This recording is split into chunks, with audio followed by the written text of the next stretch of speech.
नमस्कार। आप देख रहे हैं वार्तिक टीवी और मैं हूं सुभाष शर्मा। वार्तिक टीवी के इस खास कार्यक्रम खबरों की खबर में आप सबका स्वागत है।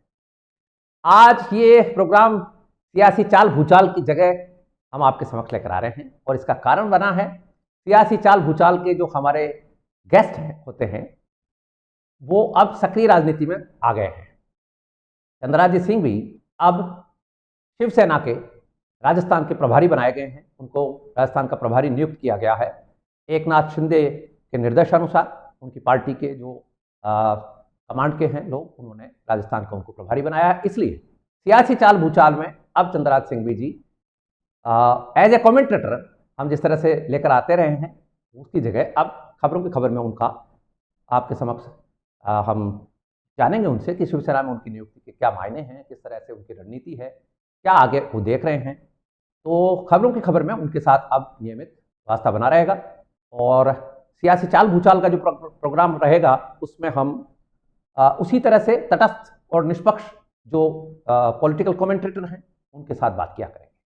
तो चलिए आज का ये प्रोग्राम खबरों की खबर, और इसमें हम बातचीत करने जा रहे हैं चंद्रराज सिंह जी से, जो कि 6 दशक का उनको राजनीति का लंबा चौड़ा अनुभव है। विभिन्न राजनीतिक दलों में होते हुए अब वो अपनी नई पारी शिवसेना के साथ खेलने जा रहे हैं और इस बार उनकी क्या रणनीति है राजस्थान के इस साल होने वाले चुनाव में, ये भी हम जानने का प्रयास करेंगे। तो चलिए करते हैं स्वागत चंद्रराज सिंह का और उनसे बातचीत करते हैं। सिंह साहब स्वागत है, नमस्कार। नमस्कार सुभाष जी।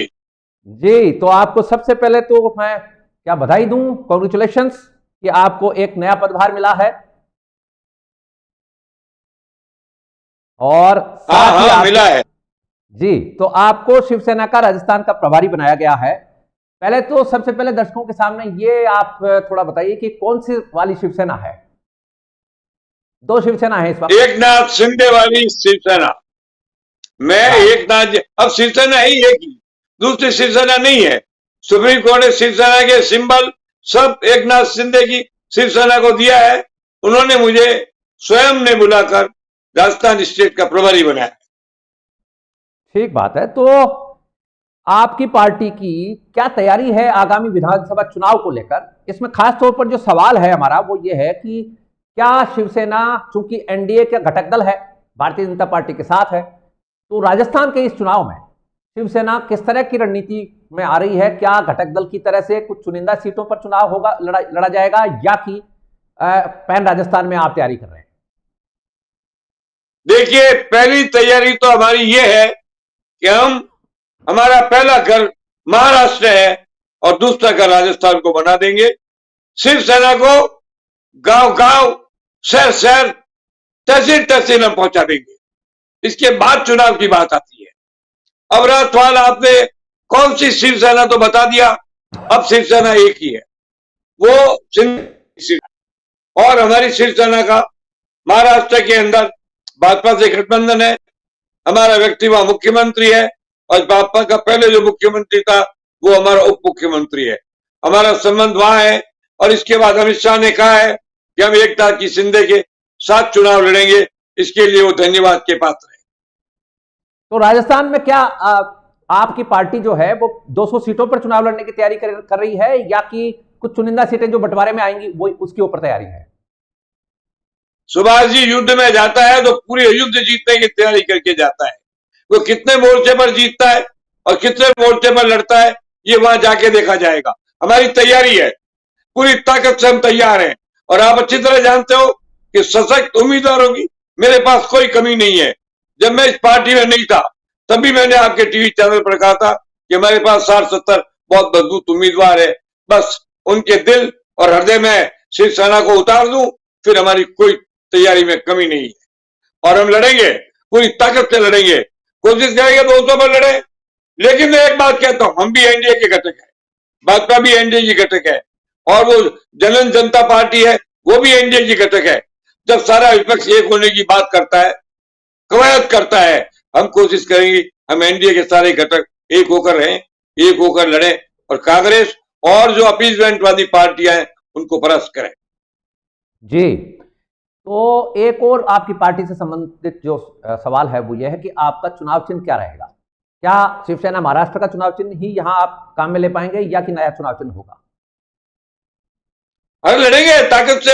हम किसी पार्टी के साथ बंधेंगे नहीं, कॉम्प्रोमाइज नहीं करेंगे, समझौता भी नहीं करेंगे, लेकिन सहयोग इस प्रकार करेंगे कि जहां वो पार्टी नहीं जीत सकती हम जीत सकते हैं, हमारी प्राथमिकता रहेगी।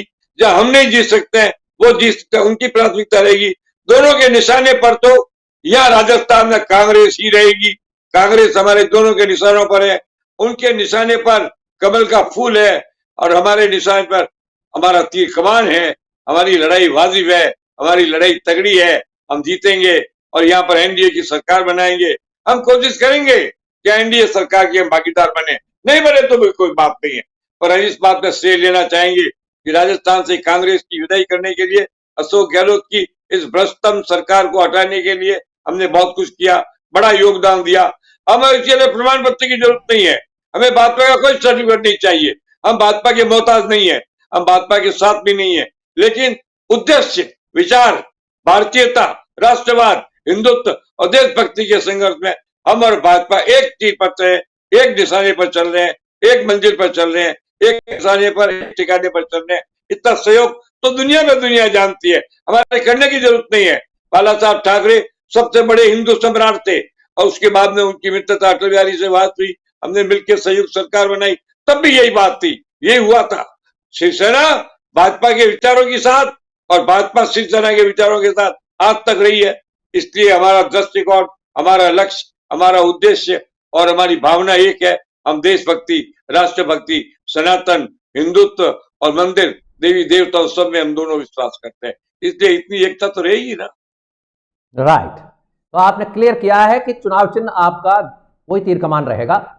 अब एक बात और आपसे हम व्यक्तिगत जानना चाहते हैं कि आप कांग्रेस और भारतीय जनता पार्टी जैसी बड़ी पार्टी, जो राष्ट्रव्यापी पार्टियां हैं, देशव्यापी पार्टियां, जिसको राष्ट्रीय दल कहते हैं, उनमें रहे हैं, बड़े जिम्मेदार पदों पर रहे हैं, अति महत्वपूर्ण पदों पर रहे हैं। इसके बावजूद आप एक क्षत्रिय दल में गए हैं, तो ऐसा क्या मैग्नेट आपको दिखा शिवसेना में कि आप वहां जाकर अब नई पारी की शुरुआत कर रहे हैं?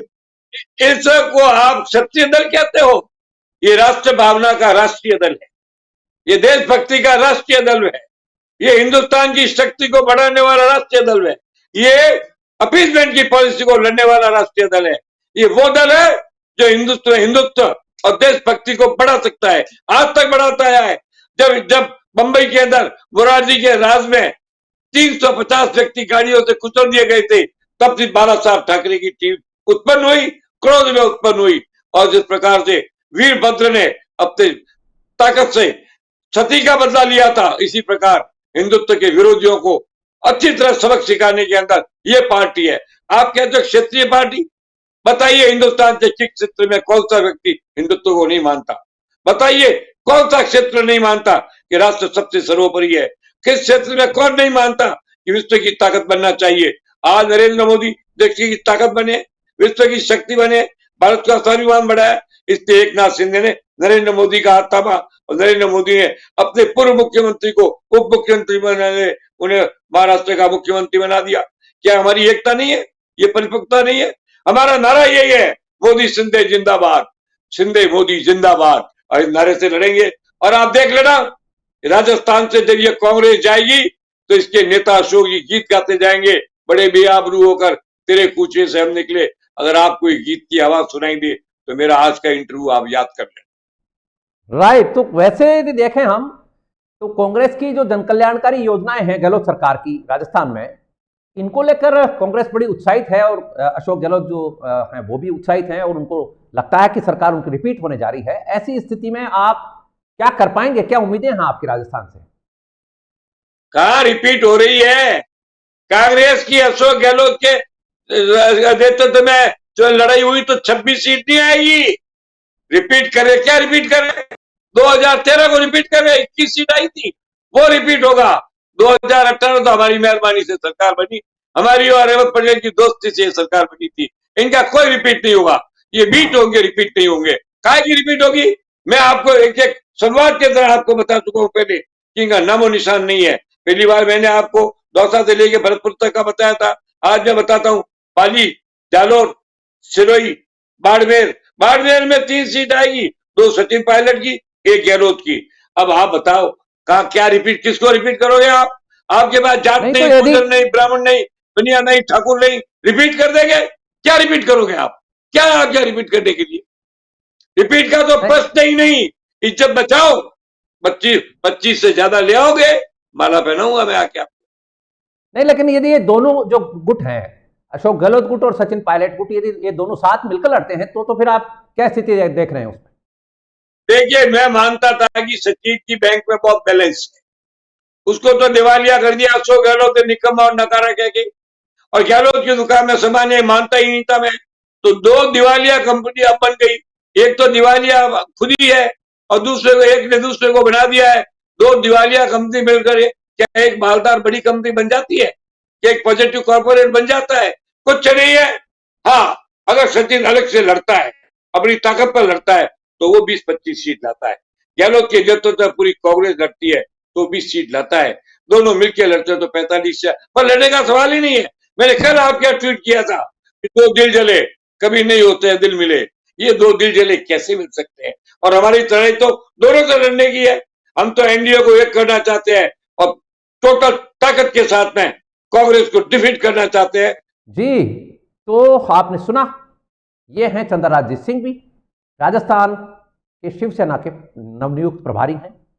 और चंद्रराजजीत सिंह के बारे में जैसा कि हमने आपको बताया, चंद्रराजजीत सिंह की राजनीतिक यात्रा ऑल इंडिया कांग्रेस से शुरू हुई। कांग्रेस पार्टी में चंद्रराज जी विभिन्न पदों पर रहे और मंत्री पदों पर भी रहे, और इसके बाद भारतीय जनता पार्टी ज्वाइन की। भारतीय जनता पार्टी में भी इंपोर्टेंट पदों पर रहे और पूर्व मुख्यमंत्री वसुंधरा राजे के राजनीतिक सलाहकार रहे, पॉलिटिकल एडवाइजर के महत्वपूर्ण पद पर रहे, उनको मंत्री का दर्जा भी हासिल था। इन पार्टीज में रहते हुए जनता दल यूनाइटेड से भी उनका वास्ता रहा। इन सब पार्टियों में रहते हुए और एक लंबा राजनीतिक अनुभव स्टूडेंट लाइफ से ये निकलते हुए आ रहे हैं। ये हैं चंद्रराजजीत सिंह भी। अब राजस्थान की शिवसेना की बागडोर चंद्रराज जी के हाथों दी गई है। देखना यह होगा कि आगामी चुनाव में शिवसेना राजस्थान में किस तरह से परफॉर्म कर पाएगी और किस तरह से बड़े दलों के साथ उनकी परफॉर्मेंस रहेगी। उनके अभी संगठन में भी बहुत काम बाकी है, संगठन भी राजस्थान में खड़ा होना है, कार्यकर्ता भी अभी जो निष्क्रिय पड़े हैं उनको भी जागरूक करना है, और शिवसेना के कार्यालय से लगाकर कई तरह के काम अभी होने बाकी हैं। अभी आगामी दिनों में देखना होगा कि शिवसेना यहाँ पर कितनी जड़ें अपनी मजबूत बना पाती है, किस तरह से संगठन को देशव्यापी बना पाती है, और चुनाव में किस तरह से उम्मीदवारों का चयन कर पाती है, किस तरह के उम्मीदवार मैदान में उतार पाती है। ये सब देखने वाली बातें रहेंगी। और कांग्रेस के सामने, क्योंकि एनडीए के घटक दल के रूप में भी शिवसेना है, इसलिए क्या वो इंडिपेंडेंटली पूरे 200 कैंडिडेट का फार्मूला लेकर चलेगी या कि कुछ समझौते की सीटें मिलेगी, ये भी आगामी दिनों में तय हो पाएगा संभवतः। लेकिन ये जरूर है कि अब ये चंद्रराजजीत सिंह के कंधे पर जब से पार्टी आई है, तो ये मुकाबला जो होगा, जैसा भी होगा, दिलचस्प होगा। और कांग्रेस को कहीं ना कहीं चंद्रराज जी की इस राजनीतिक जो चातुर्यता है, जो उनकी चाणक्य की एक इमेज है, उसमें वो जो शतरंजी जो अपनी बिसात बिछाएंगे, कांग्रेस के लिए काफ़ी चुनौतीपूर्ण होगा। और हो सकता है कि हिंदुत्व के मुद्दे के ऊपर, सनातन के मुद्दे पर राजस्थान में वो कोई ना कोई इम्पैक्ट कर पाए। तो ये था आज का हमारा प्रोग्राम। चंद्रराजजीत सिंह भी आपका बहुत बहुत आभार, धन्यवाद, नमस्कार। आपने हमारा प्रोग्राम ज्वाइन किया, इसके लिए आपका बहुत बहुत आभार, धन्यवाद। I wish you good luck, success and happiness. Thank you so much.